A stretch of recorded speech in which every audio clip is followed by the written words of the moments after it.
District Nainital से हूँ मैं सर्वजन दिव्यांग समिति का राष्ट्रीय अध्यक्ष हूँ और सोशल वर्कर भी।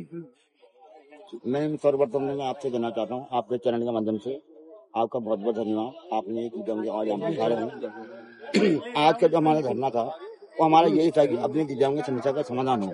हमने कोई नेतागिरी नहीं करनी, ना हम नेता हैं, क्योंकि आप जानते हैं कि दिव्यांग एक शरीर से कमजोर होता है तो वो मांग कर ही मांग सकता है, नहीं कि लड़के मांग सकता है। हाँ, आज हमारा सुबह हम 8 बजे माननीय मुख्यमंत्री आवास को कूच के हम लोगों ने तो जगह जगह पुलिस ने बैरिकेडिंग करने का प्रयास किया, लेकिन मैं धन्यवाद करता हूँ सभी दिव्यांग साथियों का जिन्होंने अपने शरीर से कमजोर होने के बावजूद भी उन्हें आगे बढ़े और माननीय मुख्यमंत्री आवास तक पहुंचे। पुलिस ने बहुत प्रयास किया हमें रोकने का, लेकिन मैं पुनः धन्यवाद करूंगा मैं सभी दिव्यांग साथियों भाई बहनों का कि वहां तक पहुंचे। वहां पर पुलिस ने हमें घेर लिया और लगभग मारपीट तो उतारू हो गई थी, लेकिन हालांकि मारपीट नहीं, मैं गलत बयान नहीं दूंगा, लेकिन माननीय मुख्यमंत्री ने वहां पर आना चाहिए था। एक तरफ आप कहते हैं कि अंतिम व्यक्ति लाभ होना चाहिए, देखिए ये भूमि उत्तराखंड है, आप भी कहते हैं कि अंतिम व्यक्ति दिव्यांग है, तो दिव्यांग एक तो शरीर से कमजोर है और दूसरी वो गरीब तबके से आता है, तो आप समझ सकते इस हमारी मुख्य मांगे थी। सबसे पहले हम चाहते हैं हमारा दिव्यांग आयोग बने, सभी आयोग यहाँ पर बने, आप समझिए जैसे महिला आयोग, अनुसूचित आयोग, कई आयोग बने हैं, हमें समाज कल्याण से मिक्स किया गया, तो इससे हमारे दिव्यांग समाज को वो लाभ नहीं मिल पा रहा है जो मिलना चाहिए। तो सर्वप्रथम हमारी डिमांड थी कि दिव्यांग आयोग बनाया जाए ताकि हमारे दिव्यांग समाज को उनको कुछ काम मिल सके। और दूसरा हमारा था बैकलॉग जो है हमारे, ऐसा नहीं कि बड़े देखे दिव्यांग है, हमारे दिव्यांग आप जानती है कि मैम आईएएस तक, ठीक है नहीं, हमारा दिव्यांग समय से कमजोर जरूर होता है, लेकिन 90% मानसिक दिव्यांग नहीं होता है। कम इंसान हो जाते दिव्यांग मानसिक, लेकिन मानसिक दिव्यांग नहीं है, तो उनमें काबिलियत है, तो सरकार को चाहिए कि बैकलॉग खोले। तीसरा मैं कहना चाहता हूँ जो पेंशन हमारी है इस महंगाई के दौर में 500 मिलती है, आप समझ सकती हैं 500 में कैसे गुजारा होगा। मैं 1000 रुपये तो मैं गैस सिलेंडर आ रहा है तो अपने बच्चों का परेशान कैसे कर पाऊंगी, तो मिनिमम कम से कम 5000 पेंशन होनी चाहिए, ये हमारी डिमांड थी। और मैं माननीय मुख्यमंत्री से कहना चाहता हूँ, आप देखिए आपने विधायक की पेंशन तनख्वाह बढ़ा दी, सुनने में आ रहा है कि 3-4 लाख मिल रही है उनको, और आपने भूतपूर्व विधायक की पेंशन बढ़ा दी, और आपने अपने अभी कई मंत्रियों को जो रखा, राज्य मंत्री नागरिक उनको 80,000 आप दे रहे हैं, तो दिव्यांग को आप ध्यान क्यों नहीं दे रहे हैं? तो ये गलत है ना। एक तरफ आप देने की अंतिम व्यक्ति गरीब तबके तक हम योजना पहुंचा रहे हैं, लेकिन ये गलत है। 4 तारीख को आपने एक बैठक करी थी अपने सीएम हाउस में, तो उसमें आपने 2-3 दिव्यांग को वहाँ बुला के मतलब रटा वो रट दिया कि ये कर दे, पर पूरी घोषणा आपने कर दी, तो एक समझ आपको दर्शाता है। आप एक उत्तराखंड के आप एक्स आर्मी, आपका फादर एक्स आर्मी थे और आप उनके बेटे हैं, तो आपने समझना चाहिए कि दिव्यांग के प्रति हमारी भावना क्या होती है। ये हमारी देवभूमि है, अगर आप हमारे मुखिया हैं, अगर आप ही नहीं समझेंगे तो कौन समझेगा। देखिए हम जनता है, जनता ने वोट देके आपको वहां तक पहुंचा है, तो आप समझशील होकर वहां पर आने चाहिए था, आपकी वाहवाही होती, लेकिन आपने गलत किया। देखिए पुलिस को बुला के हमको गाड़ी में ठोस के हमारे 3 दिव्यांग तो मैंने बेहोश हो गए, तो बताइए कितना समझना चाहिए। एक तो हमारा दिव्यांग शरीर से कमजोर है, उसके बाद ऐसे ठोस के पुलिस वाले 4-4 पुलिस वाले दिव्यांग छोड़ के घसीटते हुए ला रहे हैं। आप समझते थे मैम ट्राईसाइकिल में, व्हील चेयर में, ऐसे मत दिव्यांग था और हो रहे थे वो छोड़िए नहीं, घसीटते हुए लाए। बताइए 3 दिव्यांग हमारे बेहोश हो गए, तो मुख्यमंत्री का क्या मतलब इसमें इमेज जारी है, इमेज खराब हो गया माननीय मुख्यमंत्री आपके, बताइए आप, बहुत इमेज खराब होगी। ये मैसेज जाता है, अगर सोशल मीडिया है उसे मैसेज जाएगा कि मुख्यमंत्री कितने संवेदनशील हो गए हैं। ये दिव्यांग के लिए आप 5 मिनट ये बता बताइए, हमको अंदर बुलाते हैं, हम मानते हैं आपका प्रोटोकॉल है, तो हमारे दिव्यांग को अंदर बुलाते प्रोटोकॉल के अंदर, तो हमारी बात सुनते।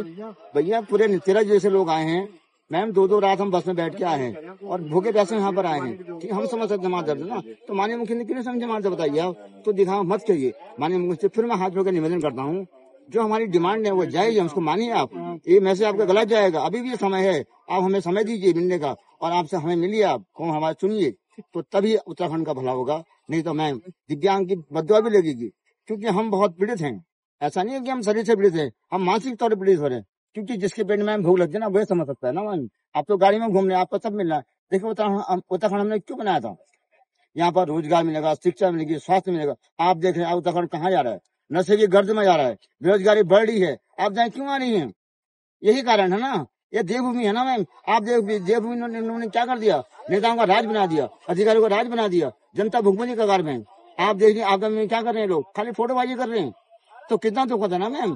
कई आपने वीडियो देखे होंगे, वहां तक राशन नहीं पहुंच पा रहा है, आप केंद्र से मांग करें 500 करोड़ की, 1000 करोड़ की मांग करें, बताइए, है ना? दिखावा मत करिए। तो देवभूमि है, ये दंड भी देना जानती है, यहाँ पर देवताओं का राज है।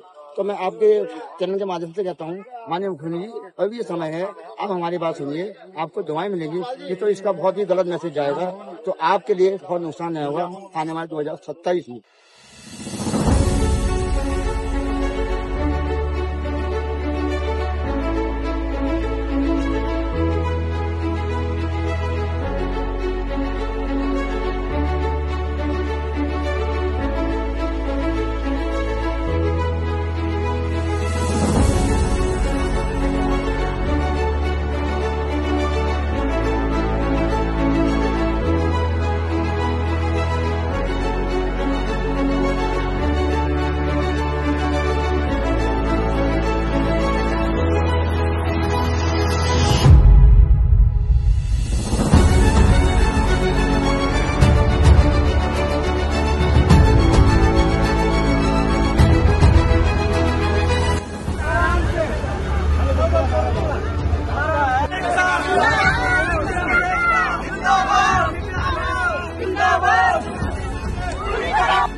किस प्रकार खेचा जा रहा है हम लोगों को?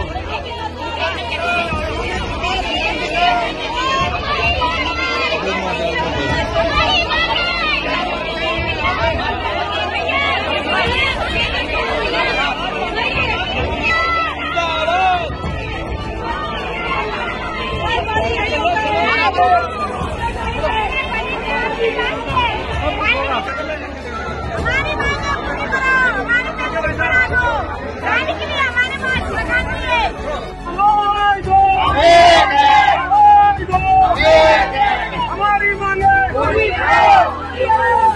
करो।